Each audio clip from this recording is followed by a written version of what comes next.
ആദ്യത്തെ ചോദ്യം അതായത് നൈറ്റ് റൈഡ് എക്സ്പീരിയൻസ് മതിയായിരുന്നു, ഇത്രയും പ്രശ്നം. വിഷ്ണുചേട്ടന്റെ ഇഷ്ടപ്പെട്ട സിനിമ എനിക്ക് റൈഫിൾ ക്ലബ്ബ് ഭയങ്കര, വിഷ്ണുചേട്ടന്റെ ക്യാരക്ടർ ഭയങ്കര അടിപൊളിയാണ്. എനിക്ക് കരിക്കിട്ട ഇൻസോംനിയ. ഓ സെയിം.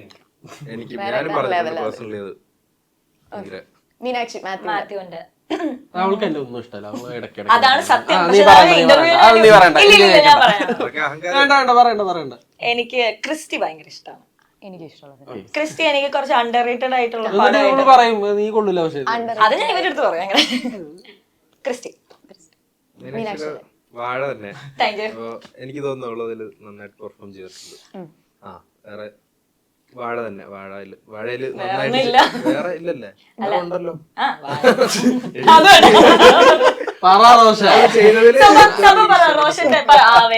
വാഴയിലെ പെർഫോമൻസ് എനിക്ക് ഒരുപാട് ഇഷ്ടപ്പെട്ടു. അതിൽ നിന്നും വ്യത്യസ്തമായിട്ടാണ് ഈ പടത്തിൽ ചെയ്തേക്കുന്നത്. മുടിയുണ്ട്. പറഞ്ഞോ. ആവേശം. ഞങ്ങൾ നൈറ്റ് റൈഡേഴ്സ് എന്ന് പറഞ്ഞ ഒരു ഇതിൽ അഭിനയിച്ചിട്ടുണ്ട്.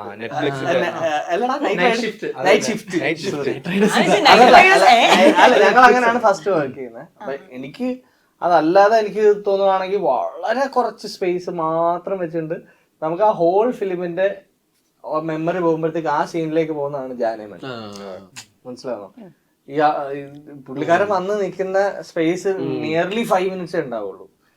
പക്ഷെ അതിനകത്ത് നിന്നുകൊണ്ട് നമ്മളൊരു ഫിലിം ആലോചിക്കുമ്പോ ആ സ്പേസ് നമ്മൾ ആലോചിക്കും. സിനിമയിലെ എല്ലാ കോമഡികളും ആലോചിക്കുമ്പോൾ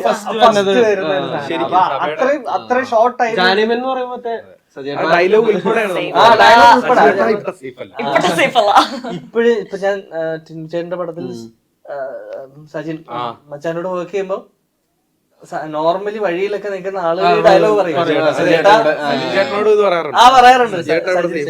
കോളേജിലൊക്കെ പോകുമ്പോ ഭയങ്കര ഫാൻസ് ആ ഡയലോഗ് പറയിപ്പിക്കാനായിട്ട്. അല്ല ഞാൻ പറഞ്ഞ വെച്ചാൽ അത്രയും ഷോർട്ട് ടൈമിൽ ഒരു ആക്ടർ ആ സ്പേസിൽ ഭയങ്കര മാർക്ക് ഉണ്ടാക്കി. അപ്പൊ എനിക്ക് ജാനേമൻ ഇപ്പൊ ലോകമൊക്കെ എനിക്ക് വർക്ക് ആയത് ഞാൻ വിളിക്കുകയും ചെയ്തു. അപ്പൊ തന്നെ ചേട്ടൻ ഇങ്ങനെ വളരെ സൈലന്റ് ആയിട്ട് അപ്രിസിയേഷൻ അതെ അതെ മാത്രമേ സംസാരിക്കുള്ളൂ. അപ്പൊ ഇതുവരെ എന്റെ ഇന്റർവ്യൂവിൽ ഒരു കാര്യമില്ല.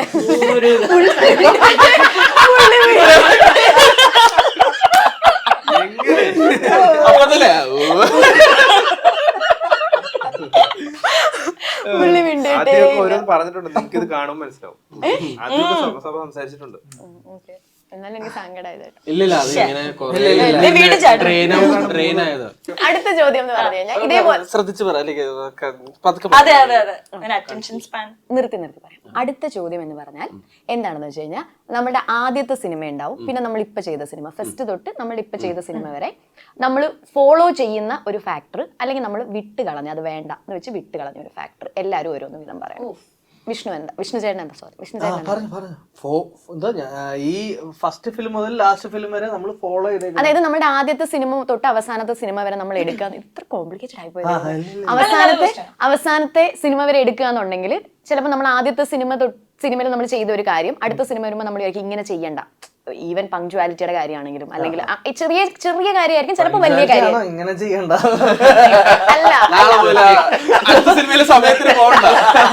അല്ല ഫസ്റ്റ് സിനിമയില്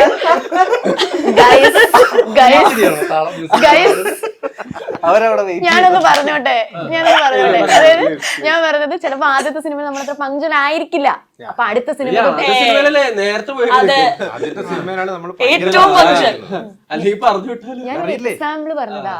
എക്സാമ്പിൾ പറഞ്ഞതാ കുട്ടികളെ. അപ്പൊ പറ. അല്ല എനിക്ക് തോന്നിയത് പറഞ്ഞാൽ ഈ മീഡിയം ടൈം ഈസ് മണി. അപ്പൊ അതുകൊണ്ട് എന്താ പറയാ, നമ്മുടെ ഒരു ഇത് കൊണ്ട് 1 മണിക്കൂർ 2 മണിക്കൂർ എന്നൊക്കെ പറഞ്ഞു കഴിഞ്ഞാൽ അത് എങ്ങനെ നോക്കിയാലും വലിയൊരു പൈസയാണ്. അപ്പൊ അതുകൊണ്ട് മണി ഇൻവോൾവ് ആയുള്ള ഗെയിം ആയതിന്റെ പേരിൽ നമ്മൾ ഫസ്റ്റ് ദിവസം തൊട്ട് 70 ദിവസം ഷൂട്ടുണ്ടെങ്കിൽ 70ാമത്തെ ദിവസവും നമ്മുടെ മനസ്സിൽ വേണ്ടത് നമ്മളെ അഭിനയിക്കാനാണ് വിളിച്ചത്. അത് എന്തൊക്കെ ഇമോഷൻസ് റോളർ കോസ്റ്റർ വന്നാലും അത് വിട്ടുപോകരുത്. ഫസ്റ്റ് ദിവസം ഇവിടെ വന്നത് അഭിനയിക്കാനാണ്. 70 ഡേയ്സും 70th ഡേയും നമ്മൾ അഭിനയിക്കാനാണ് വിളിച്ചേക്കുന്നത്. അപ്പൊ അത് കംപ്ലീറ്റ് ചെയ്യുക എന്നുള്ളതാണ് പ്രൈമറി. ഏതെങ്കിലും ചെറിയൊരു കാര്യം പറഞ്ഞാലും മതി. അപ്പൊ തൊട്ട് ഇപ്പൊ വരെ ഫോളോ ചെയ്യുന്ന ഒരു ഫാക്ടർ നമ്മൾ ഫോളോ ചെയ്യുന്ന ഒരു ഫാക്ടറാണ്. അല്ല ഇപ്പൊ ഡിസിപ്ലിൻ അല്ലെങ്കിൽ പഞ്ച്വാലിറ്റി ഒക്കെ എപ്പോഴും അല്ലെങ്കിൽ ഇപ്പൊ എന്തൊക്കെ തമാശ ഉണ്ടായാലും എന്തൊക്കെ നമ്മൾ ഇത് ചെയ്താലും വർക്ക് ചെയ്യുന്ന സമയത്ത് ഭയങ്കര പ്രൊഫഷണൽ ആയിട്ട് ഇത് ചെയ്യുക എന്നുള്ളൊരു സാധനം മെയിൻറ്റെയിൻ ചെയ്യാൻ ശ്രമിക്കാറുണ്ട്. ചിലപ്പോ ഒക്കെ ലേറ്റ് ആവും, പക്ഷെ എന്നാലും അത് ഒരിക്കലും നമ്മൾ കാരണം കുറെ നേരം ആരും വെയിറ്റ് ചെയ്യരുത് എന്നൊക്കെയുള്ള, എസ്പെഷ്യലി സെറ്റ് ഷൂട്ടിന് പോകുമ്പോൾ. അല്ലെങ്കിൽ കാരണം ഇപ്പൊ അത്രയും സമയം പോവും അവർക്ക്. അപ്പൊ അത്രയും സമയം എന്ന് മിഷൻ പറഞ്ഞാൽ അത് പൈസയാണ്, അത്രയും സമയം. അതൊന്നും നമ്മൾ കാരണം വരരുതെന്നുണ്ട്. ഫോളോ ചെയ്യാത്ത കാര്യം അങ്ങനെ ഏതെങ്കിലും ഒന്ന് പറഞ്ഞാൽ മതി. ഫോളോ ചെയ്ത കാര്യങ്ങളും രണ്ടുപേരും പറഞ്ഞു. ഫോളോ ചെയ്യാത്ത കാര്യങ്ങൾ മീനാക്ഷി പറയട്ടെ. ഫോളോ ചെയ്യാത്ത ഒരു പടത്തിൽ ഫോളോ ചെയ്തു, പിന്നെ അടുത്ത പടത്തിൽ ഫോളോ ചെയ്തില്ല. സത്യം പറഞ്ഞാൽ എനിക്കത് മൈൻഡിലോട്ട് ഫോളോ ചെയ്തു.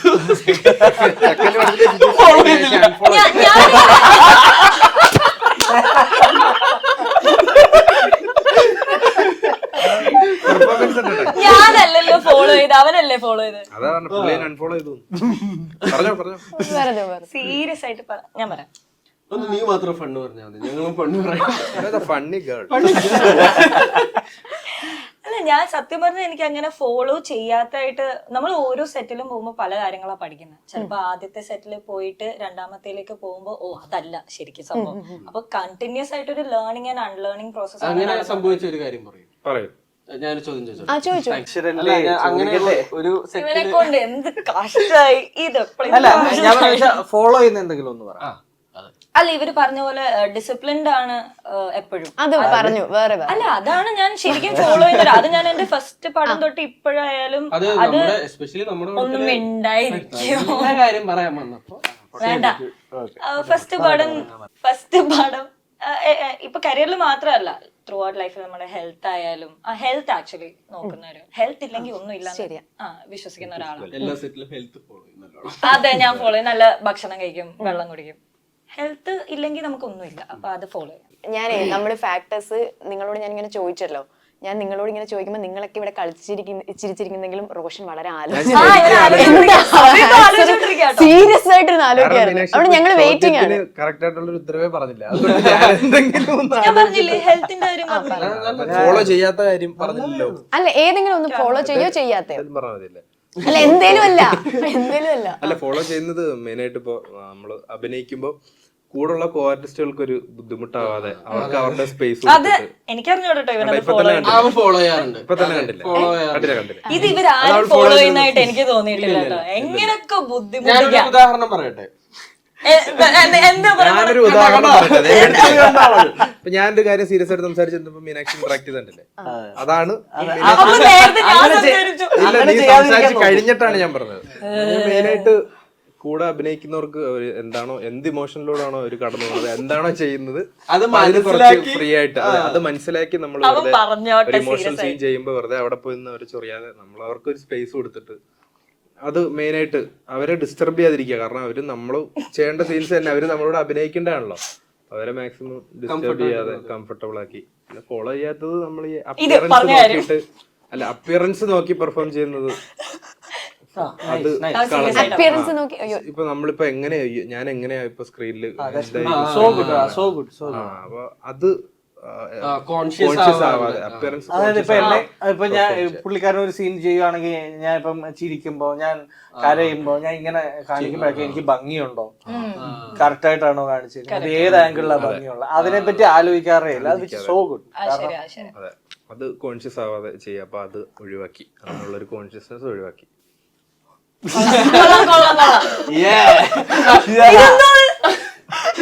ഇതൊരു കോമ്പറ്റീഷൻ ഐറ്റം ആയി പോയി. ഫോളോ ചെയ്യുന്ന എന്താ, ക്യാരക്ടറിനെ കുറിച്ച് ഒരു ഡയറക്ടറോട് കൃത്യമായിട്ടുള്ള കമ്മ്യൂണിക്കേഷൻ, അല്ലെങ്കിൽ റൈറ്ററുമായിട്ടുള്ള ഒരു കമ്മ്യൂണിക്കേഷൻ നടത്തിയിട്ട് ചെയ്യുക എന്നുള്ളത് ഞാൻ എല്ലാവരുടെയും ഫോളോ ചെയ്യുന്നതാണ്. അപ്പം ഒരു ചെറിയ പരിപാടിയാണെന്നുണ്ടെങ്കിലും ഇപ്പോൾ കൃത്യമായിട്ട്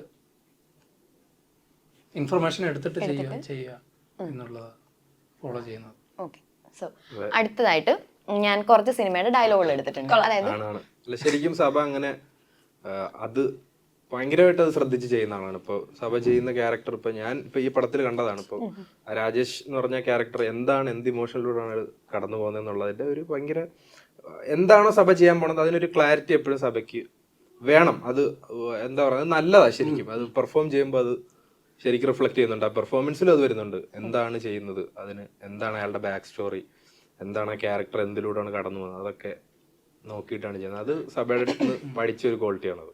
അത് കൺഫ്യൂഷൻ ഉണ്ടെങ്കിൽ അത് സഭ അത് കൺഫ്യൂഷൻ തീർത്തിട്ട് അത് ചെയ്യത്തുള്ളൂ. ക്ലാരിഫൈ ചെയ്ത് ജസ്റ്റ് സമയം തീരാറായി പാക്കപ്പ് പറയാം, പെട്ടെന്ന് ചെയ്ത് മറ്റേ ഭയങ്കര ഇതാ, അതായത് ഇവിടുന്ന് ഇങ്ങനത്തെ പരിപാടി മനസ്സിലായില്ല.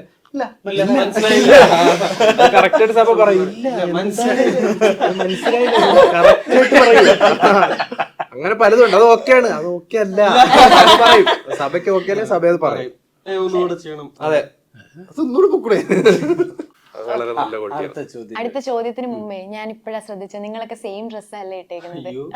ഇപ്പോഴാണോ ശ്രദ്ധിക്കണം? ഇപ്പഴാ ഞാൻ ശരി, ശ്രദ്ധിച്ചത്. പെട്ടെന്ന് ശ്രദ്ധിക്കത്തില്ല. എല്ലാരും കറുപ്പിട്ടോണ്ട് ഇതില് നിങ്ങളും കറപ്പായിട്ടേക്കുന്നുള്ള കാര്യം ആ, ശ്രദ്ധിച്ചാ? അതെ അതെ, അതുകൊണ്ടാണ് ഞാൻ ഞാൻ ഇപ്പൊ വിചാരിച്ചേ, അപ്പൊ നമ്മളൊക്കെ ട്വിന്നിങ് ആണല്ലോ. പിന്നെ ഞാൻ നോക്കിയപ്പോ നൈറ്റ് റൈഡേഴ്സ് എന്നുള്ളത് ഞാൻ കണ്ടത്. അത് വേണോ? വേണമെങ്കിൽ വെക്കുന്നുണ്ടോ? ആ, അല്ല ഉണ്ടായിരുന്നെങ്കിൽ ഞാൻ അതും കൂടെ വെക്കാം. ഓക്കെ, അപ്പൊ ഇതിങ്ങനെ ഇതിന്റെ പ്രൊമോഷന്റെ ഭാഗമായി നിങ്ങൾ പ്ലാൻ ചെയ്തിരുന്നോ? സെയിം ഡ്രസ് ഇട്ടിട്ട് എല്ലാവരും? ഇതെല്ലാം മെൽവിയുടെ idea. പ്രൊഡക്ഷൻ സൈഡിൽ നിന്നും മെൽവി നമ്മുടെ കോസ്റ്റ്യൂം ഡിസൈൻ, പടത്തിന്റെ കോസ്റ്റ്യൂം ഡിസൈൻ മെൽവി പ്ലാൻ ചെയ്തു. അപ്പൊ എന്തായാലും അടുത്ത ചോദ്യത്തിലേക്ക് പോകാം. അടുത്ത ചോദ്യം എന്ന് പറഞ്ഞു കഴിഞ്ഞാൽ, ഇപ്പം വിഷ്ണു ചേട്ടൻ അഭിനയിച്ച ഒരു സിനിമയുടെ ഡയലോഗ് ആയിരിക്കും ഞാൻ പറയുന്നത്. അത് ഏത് സിനിമയാന്ന് പറയണം. അപ്പൊ വിഷ്ണു ചേട്ടന്റെ ഡയലോഗ് ആയിരിക്കത്തില്ല, ചിലപ്പോൾ വിഷ്ണു ചേട്ടൻ ഡയലോഗ് ആയിരിക്കും. ഞാൻ എക്സാമ്പിൾ പറയുകയാണെ. സിനിമ ആവണല്ലേ? ഓക്കെ, അപ്പൊ അങ്ങനെ പോണം. ആദ്യത്തെ ചോദ്യം, ഇവിടെ ആണുങ്ങൾ ആരുമില്ലേ? റൈഫിൾ ക്ലബ്, ഹനുമാൻ കയറ്റി ഡയലോഗ്. ഇവിടെ ആണുങ്ങളായില്ലേ? ഓക്കെ ആ സീനിൽ ഉണ്ടായിരുന്നു. ഓക്കെ, സഭ നിനക്കൊക്കെ മനസ്സിലായി. ഇല്ല, നിനക്കൊക്കെ പ്രാന്താണോ പെണ്ണുങ്ങളുടെ പിന്നാലെ പോകാൻ? തണ്ണീർമത്തൻ. ഞാൻ ഇവിടെ ചോദിച്ചേ.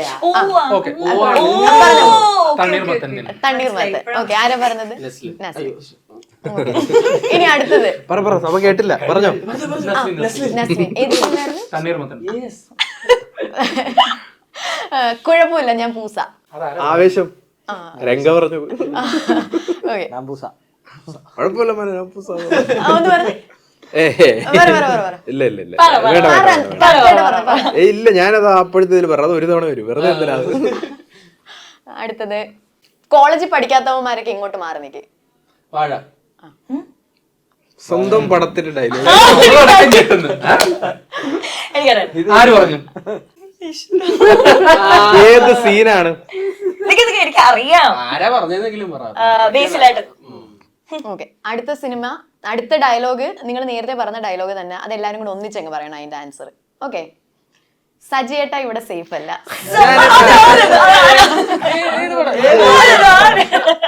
ലോകയിലുള്ള ആണെന്ന് തോന്നുന്നു. കൊറോണ.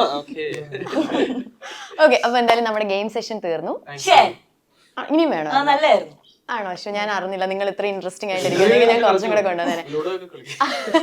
അടുത്ത പ്രൊമോഷൻ വരുമ്പോഴത്തേക്കും ഞാൻ മീനാക്ഷി ഗെയിമിന്റെ ആളാ. ഞങ്ങള് യാത്രയൊക്കെ പോകുന്ന സമയത്ത്